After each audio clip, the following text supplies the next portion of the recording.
گروہ، ایک امت، ایک جماعت ضرور ہو جس کی خاص ڈیوٹی ہو کہ وہ لوگوں کو خیر کی طرف بلائے، لوگوں کو بھلی باتوں کا حکم کرے، صحیح عقیدے کی دعوت دے، وَيَأْمُرُونَ بِالْمَعْرُوفِ منکر سے خلاف شرع کاموں سے روکے، شرک و بدعات سے منع کرے، معاصی و سیئات سے منع کرے۔ اور جو لوگ اس فریضے کو انجام دیں گے ان کو فلاح اور کامیابی کا مژدہ سنایا جا رہا ہے، وَأُولَئِكَ هُمُ الْمُفْلِحُونَ، یہی لوگ کامیاب۔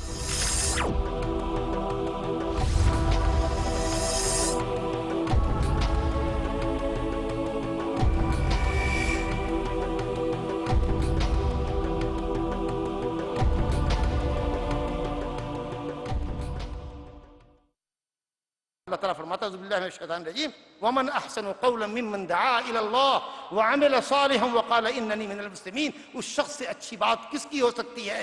اس شخص سے اچھا طریقہ کس کا ہو سکتا ہے؟ اس شخص سے اچھا عمل کس کا ہو سکتا ہے جو لوگوں کو اللہ کے دین کی طرف بلائے، اللہ اور اس کے رسول صلی اللہ علیہ وسلم کی کامل اور مکمل پیروی کی طرف بلائے، خود بھی عمل صالح کرے اور کہے کہ میں مسلمانوں میں سے ہوں۔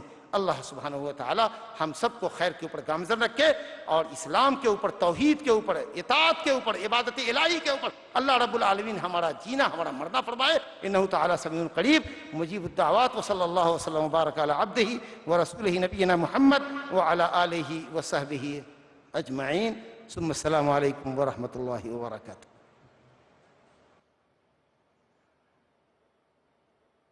تو نہیں ہے اس جہاں میں منہ چھپانے کے لیے، تو نہیں ہے اس جہاں میں منہ چھپانے کے لیے، تو نمونہ بن کے آیا ہے زمانے کے لیے، تو نہیں ہے وقت سونے میں گنوانے کے لیے، تو ہے دنیا بھر کے سوتوں کو جگانے کے لیے۔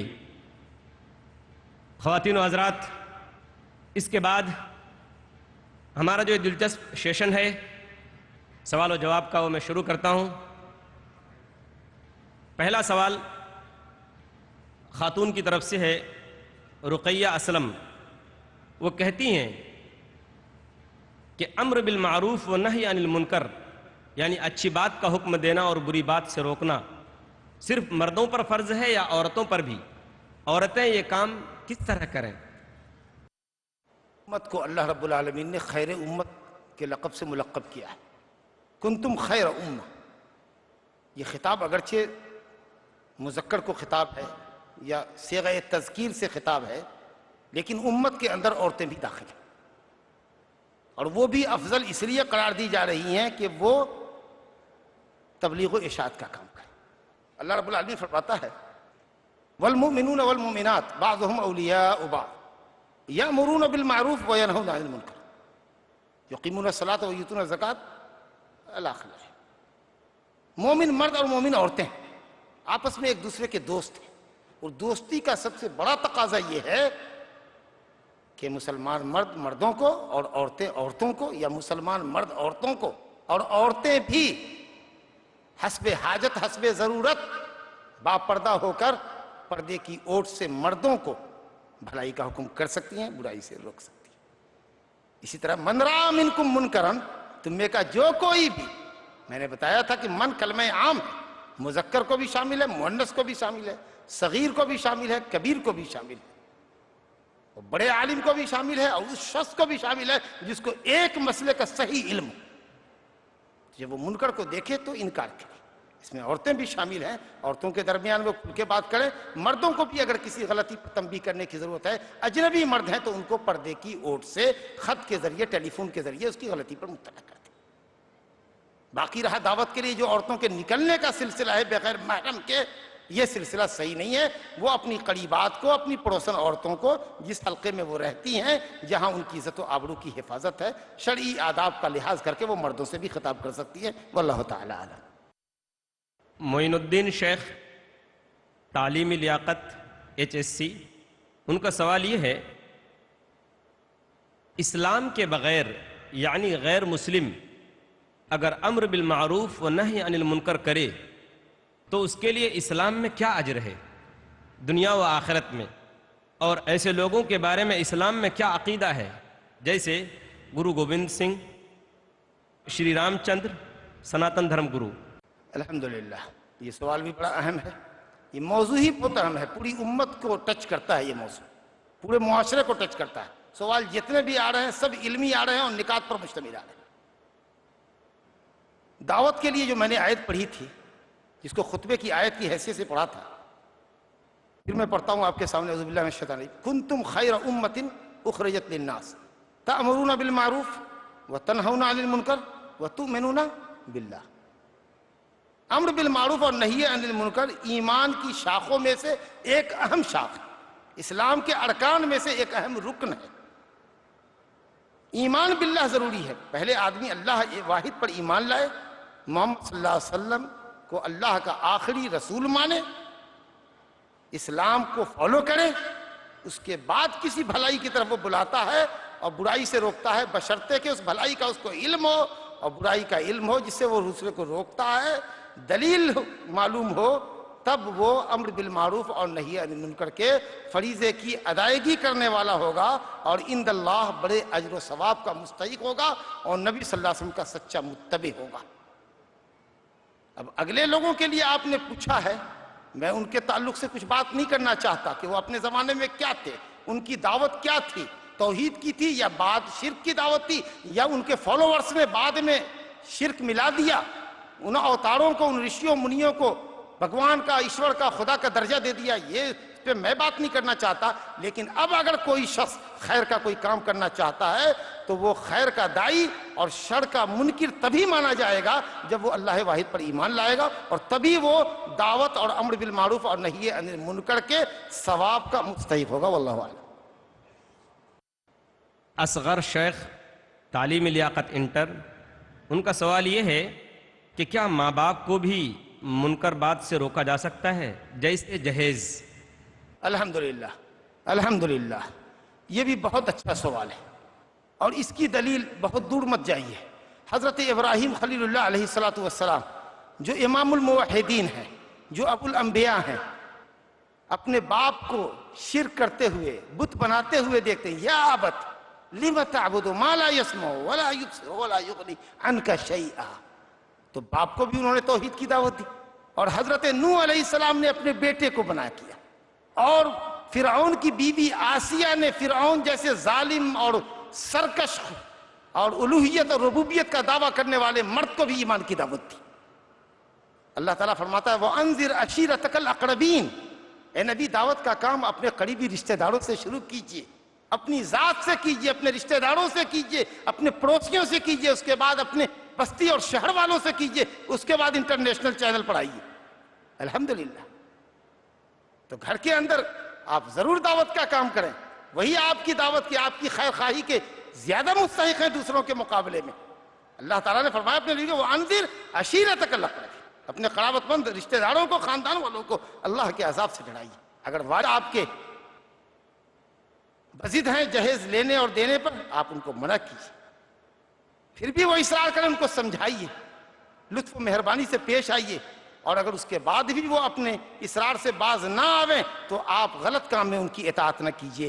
لا طاعت لمخلوق فی معصیت الخالق، اللہ سبحانہ تعالیٰ کی نافرمانی کے کام میں کسی مخلوق کی اطاعت نہیں ہے۔ اللہ تعالیٰ فرماتا ہے وَإِن جَاهَدَاكَ عَلَىٰ أَن تُشْرِكَ بِي مَا لَيْسَ لَكَ بِهِ عِلْمٌ فَلَا تُطِعْهُمَا وَصَاحِبْهُمَا فِي الدُّنْيَا مَعْرُوفًا، شرک و بت پرستی کے کام میں، خلاف شرع کام میں اپنے والدین کی بات نہ مانو، لیکن دنیاوی اعتبار سے، حتیٰ کہ اگر تمہارے ماں باپ مشرک بھی ہوں تو ان کے ساتھ حسن سلوک کا برتاؤ کرو، اچھا سلوک کرو۔ واللہ اعلم۔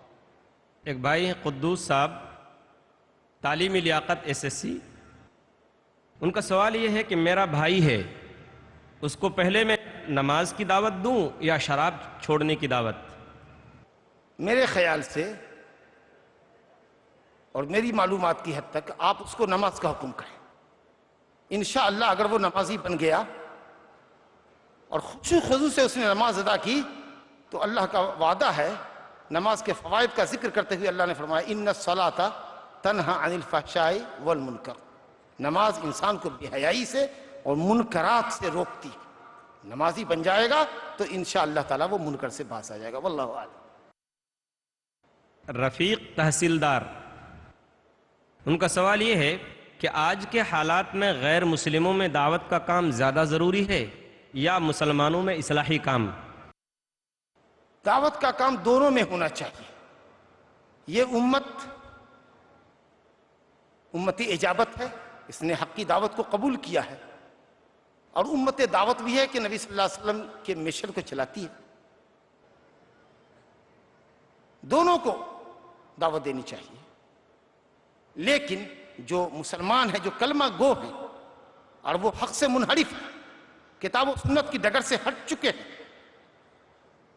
تو وہ انذر عشیرتک الاقربین میں یہ ہمارے قریبی رشتہ دار بحیثیت مسلمان ہیں، ان کی اصلاح عقیدے اور ان کے اصلاح عقیدے اور اعمال کی زیادہ ہم کو فکر ہونی چاہیے، تاکہ یہ جب اصلاح پذیر ہو جائیں گے، اتنا بڑا ہندوستان ایک ملک مان لیجئے، اگر یہ اصلاح پسند ہو گئے، کتاب و سنت کی تعلیمات کے مطابق کتاب و سنت کی ڈگر پر اسلام کی صراط مستقیم پر گامزن ہو گئے، تو الحمدللہ خود ان کے قول و کردار کی ایک اچھی چھاپ غیر مسلموں پر پڑے گی. تو ہماری دعوت مسلمانوں کے اندر بھی ہونی چاہیے، لیکن یہ بھی نہیں کہ ہم یکسر غیر مسلموں سے غافل ہو جائیں. ہمارا ایک ونگ ادھر بھی کام کرے، کچھ لوگ ان کی طرف بھی ہوں، کچھ لوگ ادھر بھی ہوں. اللہ کا شکر ہے کہ دونوں چینل سے، دونوں پیتھ پر، دونوں راستوں پر لوگ چل رہے ہیں. الحمدللہ یہ داعی اسلام اور مشہور اسلامی اسکالر اور مبلغ اسلام جناب ڈاکٹر ذاکر نائک صاحب کی زیادہ دعوتی کوشش غیر مسلموں میں برابر ہو رہی ہے. اللہ رب العالمین ان کی اور ان جیسوں کی اور ہم حشمدانوں کی کم علموں کی دعوتوں کو اللہ رب العالمین مسلمانوں اور غیر مسلموں دونوں کے حق میں اللہ تعالیٰ یکساں مفید فرمائے.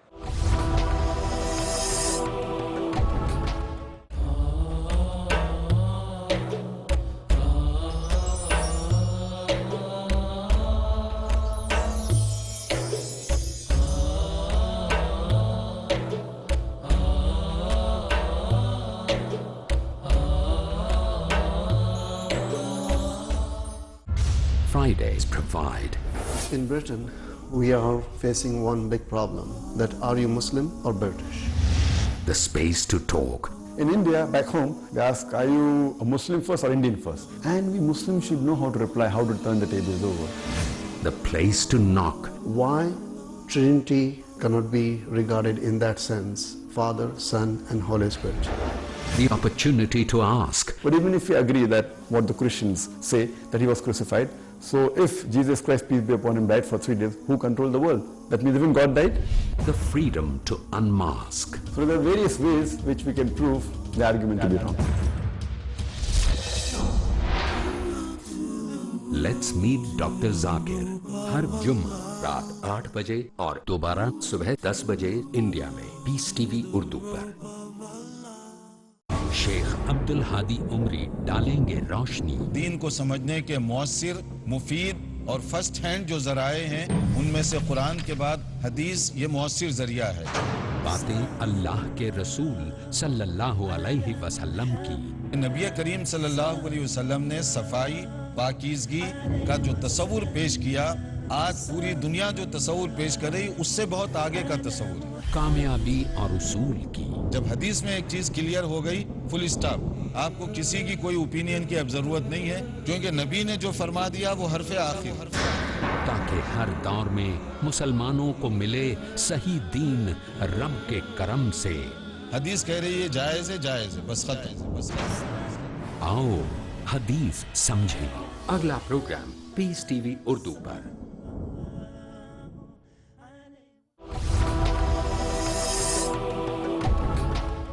ایک بھائی ہیں قدوس صاحب، تعلیمی لیاقت SSC.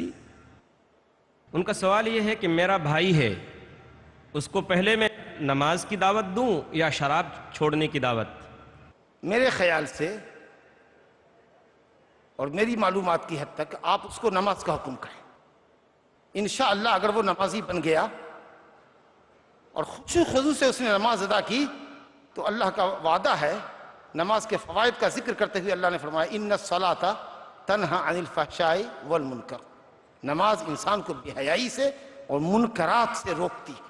نمازی بن جائے گا تو انشاءاللہ تعالیٰ وہ منکر سے باز آ جائے گا. واللہ اعلم. ڈاکٹر شہزاد عالم BUMS، سوال یہ ہے ان کا، کیا ماں باپ اگر بہو کے ساتھ زیادتی کریں تو لڑکا ان کو برائی سے روک سکتا ہے؟ اور کیسے روکے، دلائل سے واضح کریں. یہ سوال بھی اہم ہے، اور بیوی کو بھی سمجھائے اور ماں باپ کو بھی سمجھائے. ماں باپ کی نافرمانی حرام، بیوی کے ساتھ ظلم و زیادتی حرام. اب آپ کے سامنے آپ کے ماں باپ بھی ہیں، آپ کی بیوی بھی. بیوی اگر بے قصور ہے، ماں باپ خواہ کے لیے پریشان کرتے، تو آپ ماں باپ کو سمجھیں، ان کی خدمت کریں، ان کی ڈانٹ پھٹکار پر ان کو جواب نہ دیں. وہ بیوی کو کہیں کہ محترمہ آپ جانتی ہیں کہ ہمارے والدین، میں ان کو چھوڑ نہیں سکتا، میں ان سے الگ لے کر آپ کو رہ نہیں سکتا، ہر قیمت پر آپ کو یہیں رہنا ہے، ماں باپ کے ساتھ رہنا ہے، نبھانا ہے آپ کو. لہٰذا ان کی باتوں کا برا نہ مانیے، اللہ نے ہم پر واجب کیا ہے. لیکن یہ بھی نہیں کہ اگر ماں باپ بلا قصور یوں ہی کچھ اور اسباب ہوں، عورت میں بے حیائی نہیں، بے پردگی نہیں، خلاف شرع حرکت نہیں، کوئی بھی ایسی میجر کوئی غلطی نہیں، کوئی بڑا گناہ نہیں کر رہی ہے وہ عورت، لیکن اگر وہ مطالبہ کرتے کہ طلاق دو، تو ہرگز طلاق نہیں دیا جا سکتا. اس سلسلے میں لوگ کہتے ہیں کہ حضرت عبداللہ بن عمر کو حضرت عمر بن خطاب رضی اللہ عنہ نے طلاق کا جب حکم کیا اپنی بیوی کو طلاق دو، تو نبی صلی اللہ علیہ وسلم کے پاس قاضی آیا، انہوں نے طلاق نہیں دیا. تو نبی صلی اللہ علیہ وسلم نے فرمایا حضرت عبداللہ کو اطیع اباک، اپنے باپ کی بات مانو، یعنی بیوی کو طلاق دو. اس حدیث کو لوگ کوٹ کرتے ہیں. تو کاش ہمارے ماں باپ عمر بن خطاب ہوں اور ہم عبداللہ ہوں، یعنی بیوی کو طلاق دینے کا مطالبہ جائز ہو. کچھ ایسے اسباب جانتے رہے ہوں گے حضرت عمر بن خطاب اپنی بہو کے تعلق سے، جن کو بیٹے عبداللہ نہیں جانتے رہے ہوں گے. ورنہ یوں جو آج کل ہوتا ہے، جہیز نہیں لائی، یہ نہیں لائی، وہی نہیں لائی، اس کی وجہ سے چھوڑو جی، خدمت نہیں کرتی، وضاحت نہیں کرتی، یہ نہیں کرتی، وہ نہیں کی، اس کی وجہ سے طلاق دو، یہ ریزن نہیں رہا ہوگا عمر بن خطاب جیسے جلیل القدر صحابی کا. تو اگر ریزن واقعی ہے طلاق کا، تو تمہارے ماں باپ ہیں، تمہارے ہمدرد ہیں، تمہارا بھلا چاہتے ہیں. سوچو، ڈیپلی تراشا کرو معاملے کو، ڈیپلی دیکھو، اسٹڈی کرو معاملے کا. اگر واقعی وجوہات معقول ہیں تو باپ کی ماں کی بات مان کر طلاق دو. اگر کوئی وجہ معقول نہیں ہے، نامعقول اسباب ہے، یوں ہی چھوٹی موٹی باتیں ہیں، پرابلم جو گھروں میں پیدا ہوتی ہیں، تو ماں باپ کو بھی سمجھائیے اور بیوی کو بھی سمجھائیے. میں سمجھتا ہوں کہ اس جواب کے اندر انشاءاللہ کفایت ہے. باقر علی BA، کیا سورہ عصر کی روشنی میں امت مسلمہ کے سبھی لوگوں پر دعوت فرض نہیں ہے؟ اس سوال کا جواب میرے بیان میں آ چکا ہے کہ دعوت بحیثیت مجموعی امت پر فرض ہے. لیکن مثال کے طور پر ایک بستی میں ہم 4 عالم ہیں، 2 مسجد کا ممبر ہے، 2 مسجد کے ممبر سے یا جلسوں سے یا مسجد کے دروس سے ہم 2 عالم امت کی اصلاح کا کام کر رہے ہیں. تو دوسرے 2 عالموں سے یہ فریضہ ساقط ہے، لیکن استحبابی حکم ان کے لیے بھی ہے. اور اگر ان کی نگاہوں کے سامنے کوئی غلط کر رہا ہو اور وہ امام صاحب، خطیب صاحب وہاں موجود نہ ہو، تو اس وقت آپ ہی پر فرض ہے. تو اس طریقے سے آپ یہ سمجھیے کہ بعض حالات میں یہ فرض عین ہے اور بعض حالات میں یہ فرض کفایہ ہے. لیکن 4 عالم ایک جگہ بیٹھے ہوئے ہیں، ایک سائل آتا ہے سوال کرنے کے لیے، تو کوئی ایک عالم ہی اس کے سوال کا جواب دے گا یا سب عالم کے لیے ضروری ہوگا سوال کا جواب دینا؟ تو اس طریقے سے یہ فریضہ تو ہے امت کے اوپر من حیث الامہ، مجموعی اعتبار سے تو فرض ہے. لیکن اگر کچھ لوگ اس فریضے کو انجام دے دیں اور دوسروں سے کفایت کر جائیں تو انشاءاللہ کفایت ہو جاتی ہے، اور یہ اوروں کے لیے فرض نہیں رہ جاتا ہے، اوروں کے لیے مستحب ہوتا ہے. تو اگر آپ کے سامنے منکر ہو رہا ہے تو آپ پر کمپلسری ہے کہ آپ اس کو روکیں، لازم ہے آپ پر کہ آپ اس کو ٹوکیں. اس حیثیت سے اس وقت آپ ہی پر فرض ہے. تو یوں آپ کہہ سکتے ہیں کہ امت کے ہر فرد کے اوپر جب وہ برائی پر مطلع ہو اور کوئی دوسرا وہاں اس کام کو، برائی کو روکنے والا ٹوکنے والا نہ ہو، تو آپ پر فرض ہے. اگر کسی دوسرے نے سبقت کر لی تو پھر آپ اگر خاموش بھی رہ جاتے ہیں تو خاموش رہنے کا کوئی گناہ آپ پر نہیں ہوگا. سہیل خان انجینئر ہیں، ان کا سوال یہ ہے کہ اگر ہم اپنے ساتھ کام کرنے والے غیر مسلم ساتھیوں کو حق کی دعوت نہ دیں تو کیا ہم حق کو چھپانے کے گنہگار ہوں گے؟ بالکل ہوں گے. ابتدائی دعوت کا طریقہ مختصر بتائیں. بالکل ہوں گے. اگر آپ اپنے ساتھیوں کے ساتھ ہیں اور دیکھ رہے ہیں کہ وہ نماز نہیں پڑھتے ہیں، یا ملازمین ہیں آپ کے یہاں جو ملازمین نماز نہیں پڑھ رہے ہیں، آپ کی ذمہ داری ہے کہ آپ ان کو تھریٹنگ دیں کہ اگر آپ نے نماز نہیں شروع کی، آپ مسلمان ہیں، تو ہم آپ کو ملازمت سے برخاست کر دیں گے. اور اللہ رب العالمین آپ کو اس ملازم سے بے نیاز بھی کر دے گا، نمازی دے دے گا. آپ اس کو سمجھائیں، حتی الامکان کوشش کریں. آپ کو دسترس اللہ نے طاقت سے نہیں دی ہے، قوت سے نہیں. آپ تماچا نہیں رسید کر سکتے، مار پیٹ نہیں سکتے، لیکن زبان سے تو منع کر سکتے. منع کیجئے اور خیر خواہی کے ساتھ کیجئے، پلیٹلی کیجئے، نماز کی اہمیت بتائیے اور بتائیے کہ نماز کے تارکین کا کتنا سنگین گناہ ہے، کتنا سنگین عذاب ہے. ہو سکتا ہے کہ دل سے بات نکلے، دلوں میں گھر کر جائے، پیار سے سمجھائیے، نصیحت سمجھائیے. اگر وہ باز نہیں آتے ہیں تو ایسے لوگوں کے ساتھ آپ کی نشست و برخاست نہیں ہونی چاہیے. آپ نے سنا کہ جو شخص ایسے لوگوں کو دل سے برا نہیں جانتا، یعنی ان کے ساتھ اپنی نشست و برخاست کو ختم نہیں کرتا ہے، وہ ایمان کے سب سے کمتر درجے پر بھی نہیں ہے. وباللہ التوفیق. سہیل خان انجینئر ہیں، ان کا سوال یہ ہے کہ اگر ہم اپنے ساتھ کام کرنے والے غیر مسلم ساتھیوں کو حق کی دعوت نہ دیں تو کیا ہم حق کو چھپانے کے گنہگار ہوں گے؟ ہاں الحمدللہ. اس شخص کے ساتھ جو آپ کام کر رہے ہیں، مجھ کو یہ لگا کہ صاحب مسلمان دوستوں کے ساتھ کام کر رہے ہیں یا آپ کے ملازمین ہیں، آپ کے ورکرز ہیں، ان کے ساتھ بھی وہ بات تھی. وہ بات بھی اپنی جگہ بہت فیکٹ ہے اور آپ کو اس کو سمجھنا چاہیے کہ جو آپ کے ماتحت ہیں، ملازمین ہیں، اگرچہ وہ آپ کے زر خرید نہیں ہیں، لیکن آپ ان کو نماز کی تلقین دیجئے، بلکہ دھمکی بھی دیجئے کہ اگر نماز نہیں پڑھو گے، طریقہ اچھا نہیں رکھو گے تو ہم تم کو کام سے ہٹا دیں گے. ہو سکتا ہے کہ اس ذریعے اللہ اس کی ہدایت کر دے، تو دعوت اللہ کا بہت بڑا ثواب آپ کو ملے گا. یہ صاحب نے پوچھا کہ ہمارے ساتھ غیر مسلم، آپ ان کو اسلام کی دعوت دیجئے، اسلام کی خوبیاں بیان کیجئے، آپ کوشش کیجئے. اس وقت آپ کے لیے فرض ہے کہ آپ اس کو دعوت دیجئے. جب وہ ہمارے پاس آئے، ہم پر فرض ہوگا کہ ہم اس کو اسلام کی دعوت دیں. اور جو طریقہ میں نے بتایا کہ اسلام کی خوبیاں بیان کیجئے، اگر وہ پڑھنا جانتا ہے تو اس کو ہندی میں، انگریزی میں، اس کی زبان میں اسلامی کتابیں، لٹریچر مہیا کیجئے. قرآن مجید کا سمپل ترجمہ ہندی میں، انگریزی زبان میں یا اس کی مقامی زبان کے اندر دیجئے. حدیث کی کتابیں دیجئے، عقیدے کی کتابیں دیجئے. اس طریقہ سے ان کے اوپر محنت صرف کیجئے. دیکھیے کیا غریب محتاج کمزور آدمی ہے، اسلام کی طرف مائل ہونا چاہتا ہے، اسلام کے لیے اس کے دل میں نرم گوشہ ہے، سافٹ کارنر اسلام کے لیے رکھتا ہے، تو آپ زکوٰۃ کی رقم بھی اس کو دے دیجئے. کبھی وہ محتاج دکھے، آپ 5,000 10,000 روپیہ سے اس کا ہیلپ کیجئے. مؤلفت قلوب، اس کے دل میں تالیف کیجئے. انشاءاللہ تعالیٰ اس ذریعے سے بھی وہ مسلمان ہو جائے گا. آپ یہ کام ضرور کریں اور اللہ تعالیٰ ہم لوگوں کو اس کی توفیق عطا فرمائے. سائمہ رضوی کمپیوٹر انجینئر ہیں، ان کا سوال یہ ہے کہ اگر کسی انسان کو کسی برے کام سے روز منع کریں پھر بھی وہ نہ مانے تو اسے روکنے کا کام جاری رکھیں یا چھوڑ دیں؟ بہت اچھا سوال ہے. منکر جب دیکھیے، من رآ منکم منکرن فلیغیرہ بیدہ، کلیدی آیت ہے انکار منکر کے سلسلے میں، کلیدی حدیث ہے، یہ ماسٹر کی. من رآ منکم منکرن، روز منکر دیکھتے ہیں روز منع کیجیے. ایک منکر ایک ہی مرتبہ دیکھا تو ایک مرتبہ منع کر دیا، کام ہو گیا. لیکن وہی غلطی اگر وہ بار بار دہرا رہا ہے تو کرتے رہیے. جس طریقہ سے اصحاب سبت کو منع کرنے والی وہ جماعت منع کرتی رہی، جب اللہ کا عذاب آیا تو منع کرنے والے لوگ، انکار منکر کرنے والے لوگ بچا لیے گئے، ظالم عذاب کا شکار ہو گئے. تو جب تکرار سے منکر ہوتا رہے تو آپ تکرار کرتے رہیے اپنی دعوت. اللہ آپ کو جزائے خیر دے گا.